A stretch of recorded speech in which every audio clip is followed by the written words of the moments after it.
আমার স্বামী বিদেশে যাওয়ার পর থেকে আমার ছোট দেবর বাড়ির সব কাজের দায়িত্ব নিয়েছে।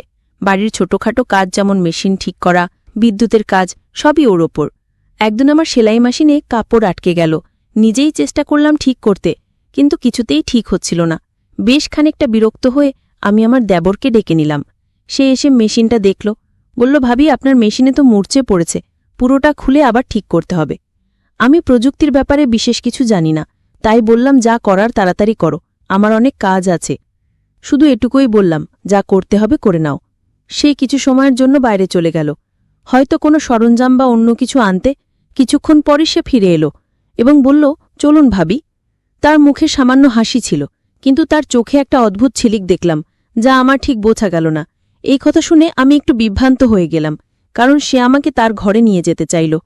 আমি যখন তার ঘরে গেলাম তখন দেবর, আমার নাম পূজা, আমার বয়স 28 বছর। আমি দেখতে অনেক সুন্দর ছিলাম, গায়ের রং ছিল ফর্সা। আমার স্বামী বিদেশে যাওয়ার পর আমার দেবর সবসময় আমার সাথেই থাকত। দিন দিন তার ব্যবহার অনেকটা পরিবর্তন হতে থাকে। একদিন সে আমাকে এমন কিছু বলল যা শুনে আমি তো অবাক হয়ে গেলাম। বন্ধুরা, আজকের গল্পটা অনেক বেশি স্পেশাল, আশা করছি তোমাদের ভালো লাগবে। গল্পগুলো ভালো লাগলে ভিডিওটি লাইক, শেয়ার এবং চ্যানেলটি সাবস্ক্রাইব করো প্লিজ। বিয়ের পর থেকেই সংসারের টানাপড়েন ও প্রতিদিনের খরচের বোঝা ধীরে ধীরে আমার উপর পড়তে শুরু করল। বাড়ির অবস্থাও এমন ছিল না যে কোনো সাহায্য ছাড়া চলতে পারব। বাধ্য হয়ে একদিন নিজেকে বললাম, কিছু একটা করতে হবে। যদিও আমি পড়াশোনায় তেমন কিছু জানি না, কোথাও চাকরি পাওয়া সম্ভব ছিল না, তাই ভাবলাম মহল্লার মহিলাদের কাপড় সেলাই করা শুরু করব। পুরনো সেলাই মেশিনটা যা বিয়েতে পাওয়া দান উপহার হিসাবে এক কোনায় পড়েছিল, তা পরিষ্কার করতে লাগলাম। এরপর পাড়ায় জানিয়ে দিলাম, যাদের কাপড় সেলাই করতে হবে তারা আমার সাথে যোগাযোগ করতে পারে। ধীরে ধীরে খবর ছড়াতে লাগল, আর কিছুদিনের মধ্যেই বেশ কয়েকটি অর্ডার আসা শুরু হলো। পাড়ার মহিলারা তাদের সালোয়ার, ওড়না, ব্লাউজ সেলাই করাতে আমার কাছে আসতে লাগল। কাজটা ভালোভাবে করতে শিখে গেলাম, আর এই সেলাইয়ের মাধ্যমেই সংসারের খরচ চালাতে শুরু করলাম। সেলাই করতে করতে প্রায়ই আমার বাড়িতে মহিলারা ভিড় করত, কারো মাপ নেওয়া, কারো ফিটিং ঠিক করা, কেউ আবার পুরনো কাপড় নতুন ফ্যাশনে সেলাই করাতে চাইত, আর কেউ কেউ শুধুই মন খুলে গল্প করতে আসত। ধীরে ধীরে এই সেলাইয়ের কাজের সাথে তাদের সঙ্গেও এক ধরনের সম্পর্ক গড়ে উঠল। তারা আমাকে তাদের মনের কথা বলত, সমস্যার কথা শেয়ার করত। এতে আমিও এক ধরনের সান্ত্বনা পেতাম। একটা উদ্দেশ্য খুঁজে পেলাম, দিনভর ব্যস্ত থাকার, নিজের কষ্ট ভুলে থাকার। সেলাইয়ের কাজ বাড়তে লাগল। এক মহিলা কাপড় দিতে আসলে আরেকজন নিতে চলে আসত।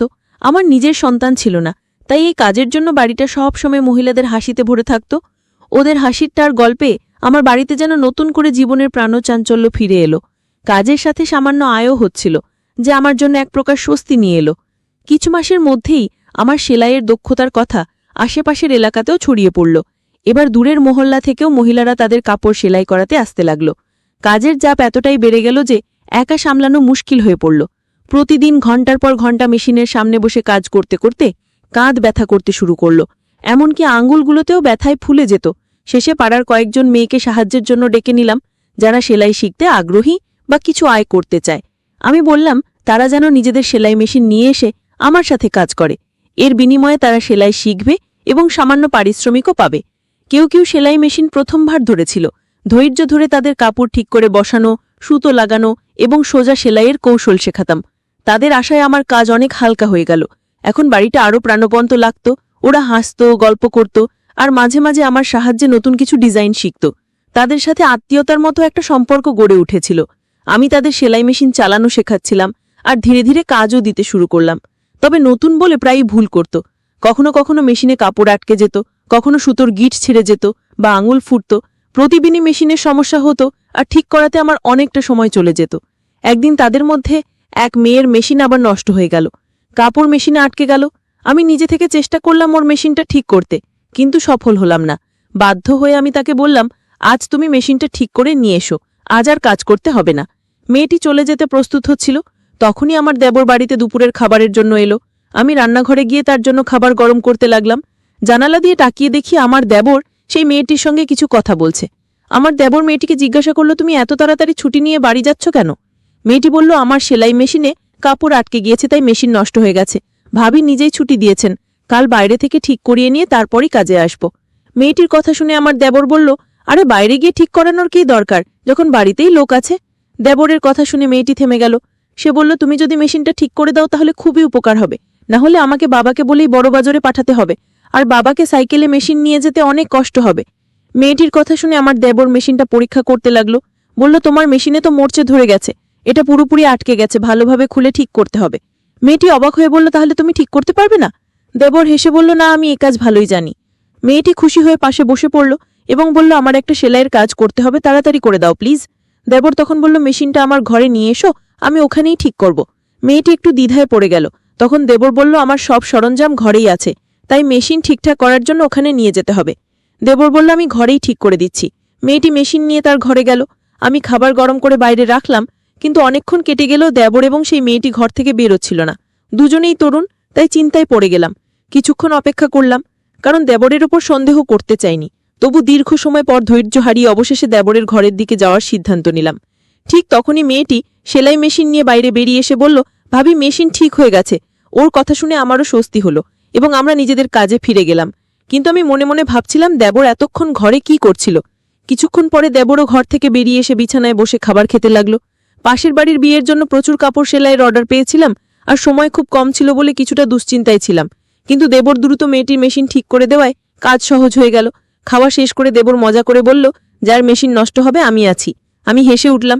এই সেলাই কাজ থেকে এখন বেশ ভালো আয় হচ্ছিল, তাই মনও বেশ ভালো ছিল। বিয়ের 9 বছর কেটে গেছে, আর স্বামী বিয়ের কিছুদিন পরেই বিদেশে কাজের জন্য চলে ছিল। প্রায় 3 বছর ধরে সে দুবাইতে আছে। 6 মাস বা বছরে একবার ফিরত।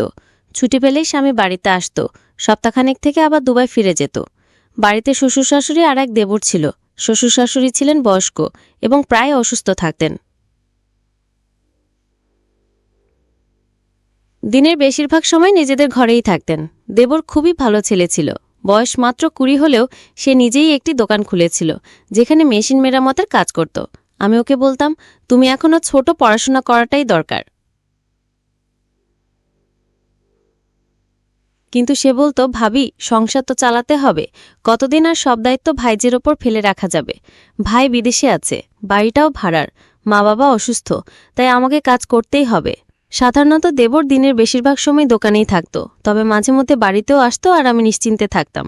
দেবর বাড়িতে এলে এখানে ওখানে ছোটখাট কাজগুলো করে দিত, আমার সাথে বসে অনেক গল্পও করত। মেয়েরা যেসব মেশিন নিয়ে আসতো তা প্রায় নষ্ট হয়ে যেত, আর আমি দেবরকে বললেই সে দ্রুত ঠিক করে দিত। একদিন আমি সেলাই করছিলাম, আবারও সেই মেয়েটির মেশিন নষ্ট হয়ে গেল। এতে আমার রাগ উঠে গেল। বললাম, তুমি এত বড় হলে, কতদিন ধরে তোমার সেলাই শেখাচ্ছি, অথচ এখনো কিছু শিখতে পারোনি। আমার রাগ দেখে মেয়েটি কেঁদে ফেলল। আমি ওকে বললাম, তোমার মেশিন নিয়ে যাও এবং বাড়ি যাও। কিন্তু ঠিক সেই সময় আমার দেবর বাড়িতে এলো আর মেয়েটিকে কাঁদতে দেখে বলল, ভাবি, ও কাঁদছে কেন? দেবর আশেপাশে সব মেয়েদের চিনত, তাই ওদের ব্যাপারে খোঁজ খবর নিত। আমি বিরক্ত হয়ে বললাম, এই মেয়েটি আমাকে খুবই বিরক্ত করছে, মনে হচ্ছে ওকে কাজ থেকে বাদই দিয়ে দিই। ইচ্ছে করেই মেশিন নষ্ট করে ফেলে। আমার কথা শুনে দেবর হেসে ফেলল। আমি রাগের মধ্যে ছিলাম, তাই ওকে একটু বকাও দিলাম। দেবর বলল, ভাবি, এর কোনো দোষ নেই, আজকালকার মেশিনগুলোই এমন সহজে খারাপ হয়ে যায়। পুরনো দিনের মেশিন কিনলে তার অনেক বছর পর্যন্ত কোনো সমস্যা হতো না। এখন তো সবকিছুই লোকাল মানের। দেবরের কথা শুনে আমি ওর দিকে তাকালাম। সে তখন পকেট থেকে মোবাইল বের করে বলল, ভাবি, দাদার কল এসেছে, আপনি কথা বলুন, আপনার রাগও মিটে যাবে। স্বামীর কথা শুনে আমি হেসে ফেললাম। দেবর খুবই দুষ্টু ছিল, মাঝে মাঝেই আমাকে মজা করত। আসলে কয়েকদিন ধরে আমার স্বামীর সাথে কথাই হয়নি, হয়তো কাজের জন্য ব্যস্ত ছিল। প্রায় প্রতিদিনই দেবরকে বলতাম, দাদার সাথে একটা কল লাগিয়ে দাও, কিন্তু সে প্রতিবারই বলতো, ভাবি, আজ মোবাইলে টাকা নেই, কাল কথা বলিয়ে দেব। তবে বেশ কিছুদিন পার হয়ে গেলেও সে কলটা করে দেয়নি। হয়তো সত্যি ওর মোবাইলে টাকা ছিল না, কিন্তু আজ দেবর আমাকে মোবাইলটা ধরিয়ে দিতেই সবকিছু ভুলে গেলাম। মোবাইল হাতে নিয়ে নিজের ঘরে গিয়ে স্বামীর সঙ্গে কথা বলতে শুরু করলাম। বহুদিন ধরেই কথা হচ্ছিল না, তাই অনেক প্রয়োজনীয় কথা বলার ছিল। প্রায় 15 মিনিট পর কথা শেষ করে যখন কল কাটতে যাচ্ছিলাম, তখন স্বামী বললেন, মা বাবার সাথেও একটু কথা বলিয়ে দাও।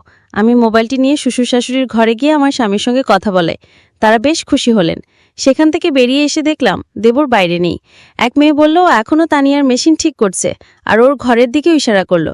আমি কিছুটা অবাক হলাম, কারণ এতক্ষণ ধরে ওরা ঘরের ভেতরেই ছিল। ঠিক তখন মনে পড়ল, আমি এখনো দেবরের জন্য খাবার গরম করিনি। নিজের মাথায় হাত ঠেকালাম। স্বামীর সঙ্গে কথা বলার ফাঁকে দেবরের খাবার দেওয়ার কথাই ভুলে গিয়েছিলাম। দেবর যখন বাইরে এলো, তখন আমি বললাম, তুমি বসো, আমি তোমার জন্য খাবার গরম করে আনি। কিন্তু দেবর বলল, না ভাবি ভাবি আমার পেট ভরে যাচ্ছে, আজ খাবো না।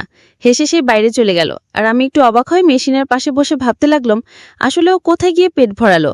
সেদিন আমি কাজের মাঝে হঠাৎ একপাশে দেখলাম আমার তানিয়া কিছু মেয়ের সাথে ধীরে ধীরে কথা বলছে। তার মুখে এক ধরনের আনন্দ ঝলকাচ্ছিল, যেন সে আনন্দে মেতে আছে। তার মুখে এক অদ্ভুত লালচে আভাব ফুটে উঠেছিল, যা দেখে আমার মধ্যে হালকা অভিমান তৈরি হলো।